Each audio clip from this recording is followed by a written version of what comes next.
India got latent का मुद्दा काफी ज्यादा तूल पकड़ चुका है। समय रैना ने एक सोशल मीडिया पोस्ट के जरिए बताया कि जो कुछ भी पिछले दिनों उनके साथ हुआ उससे वो मानसिक रूप से काफी ज्यादा परेशान हुए हैं, जिसके चलते उन्होंने इंडिया गॉट लेटेंट शो की सारी वीडियोस को डिलीट कर दिया है।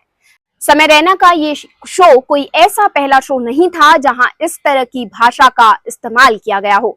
इस बात को कहने का मतलब ये कतई नहीं है कि उस भाषा को हम सही ठहरा रहे हैं, लेकिन सवाल ये है कि क्या इस तरह की भाषा कॉमेडी शो के अलावा कहीं और इस्तेमाल नहीं होती। आपने जिन नेताओं को अपने काम के लिए चुना है वो नेता संसद में खड़े होकर भद्दी भाषा का इस्तेमाल करते हुए कई बार ऐसी बातें बोलते हैं जो संसद की गरिमा को भी पूरी तरह तार तार कर देती है। फिर वो बिहार के मुख्यमंत्री नीतीश कुमार का भोजपुरी स्टाइल में दो लोगों के बीच के संबंध को फैंटेसाइज करना हो, किसी नेता का संसद के सत्र के दौरान अपने फोन में पॉर्न वीडियो देखना हो, समाजवादी पार्टी के नेता मुलायम सिंह जो रेपिस्ट की सफाई पेश करते हुए कहते हैं लड़के तो लड़के हैं, गलती हो जाती है, इसके लिए क्या उन्हें आप लटका देंगे। या फिर हाल ही के मामले में स्मृति ईरानी जो दावा कर रही थी कि राहुल गांधी ने उन्हें फ्लाइंग किस जैसा तुच्छ जेस्चर पेश किया है और पूरी संसद का ध्यान फिर सिर्फ एक फ्लाइंग किस मुद्दे पर ही आकर टिक जाए। शो में आए रणवीर इलाहाबादी ने जो बात कही थी उसके लिए उन्हें काफी ज्यादा ट्रोल भी किया गया, साथ ही साथ उन पर एफआईआर भी दर्ज हुई। लेकिन क्या अब इससे समझा जाए कि देश में बाकी के अहम मुद्दे ठीक हो चुके हैं? ये मुद्दा इतना बड़ा बन चुका है कि संसद तक पहुंच चुका है। संसद में इस मामले का हवाला देते हुए ओटीटी प्लेटफॉर्म पर कंटेंट को मॉनिटर करने की बात उठ रही है। हालांकि कई तरह की पॉलिसीज पहले ही मौजूद है जिनके जरिए किसी भी तरह के ऑब्सीन सीन और भाषा को ऑलरेडी फिल्टर कर दिया जाता है। आपको याद होगा कि पिछले साल ओटीटी प्लेटफॉर्म्स पर ब्रॉडकास्ट बिल लाने की तैयारी चल रही थी, या फिर यूं कह लीजिए कि सब कुछ तैयार ही था। आखिर समय पर सोशल मीडिया पर बवाल मचने के बाद इस बिल को लागू नहीं किया गया था। अब IT ministry India got latent show का हवाला देते हुए इसे कानून के दायरे में लाने की बात कर रहा है। खबर आ रही है कि कंटेंट को रेगुलेट करने के नए नियम बनाए जाएंगे।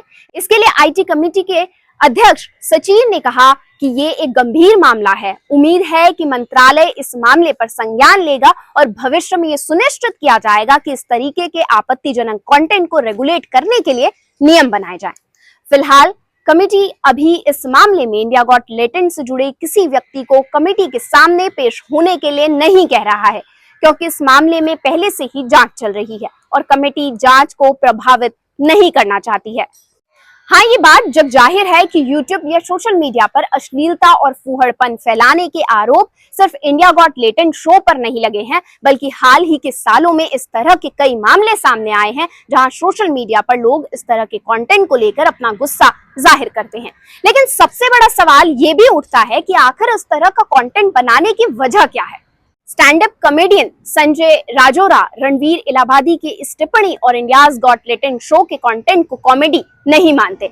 उन्होंने बीबीसी से बातचीत करते हुए इस पर एक गंभीर बात की। वो कहते हैं जो चल रहा है वो डार्क ह्यूमर नहीं है। अगर आप जाति की बात करते हुए ब्राह्मणवाद पर जोक्स बनाए या होलोकास्ट का जिक्र करते हुए आप पीड़ितों के पक्ष में खड़े होकर जोक्स बनाए तो इसे डार्क ह्यूमर जरूर कहा जा सकता है, लेकिन जो इस शो में हुआ वो डार्क ह्यूमर भी नहीं है। राजौरा कहते हैं कि इस तरह का कंटेंट एक बड़ी आबादी के बौद्धिक स्तर को कम कर रहा है। वो आबादी इस तरह के कंटेंट से खुश भी नजर आ रही है। मुझे काफी आश्चर्य होता है कि लोग इस तरह के शो को देखकर दहाड़े मारकर कैसे हंस लेते हैं। हालांकि राजौरा इस मामले में एफआईआर किए जाने का विरोध करते हैं।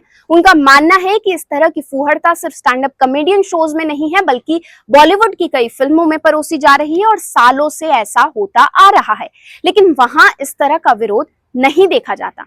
आपको बताते चलें कि भोजपुरी के कई ऐसे गाने हैं जहां इस तरह की फूहड़ता और अश्लीलता का प्रमाण आपको समय समय पर मिलता है। यहाँ तक कि संसद में भी ऐसे राजनेता विराजमान हैं जो इन्हीं भोजपुरी गानों पर नाचकर बॉलीवुड में एंट्री लेते हैं और उसके बाद संसद में उस फूहड़ता और अश्लीलता को जी लेने के बाद आज अपनी पब्लिक इमेज को चमकाने के चक्कर में भारतीय संस्कृति और सभ्यता की दुहाई देते हुए भी नजर आते हैं। इस वक्त देश में ऐसा माहौल है जैसे इंडिया गॉट लेटेंट शो के अलावा देश में और कोई बड़ी समस्याएं ही नहीं है। आपको क्या लगता है कि क्या इंडिया गॉट लेटेंट शो ने जितना तूल पकड़ा है, क्या उतना इस मुद्दे को अहमियत मिलनी चाहिए? अपनी राय कमेंट सेक्शन में रख सकते हैं।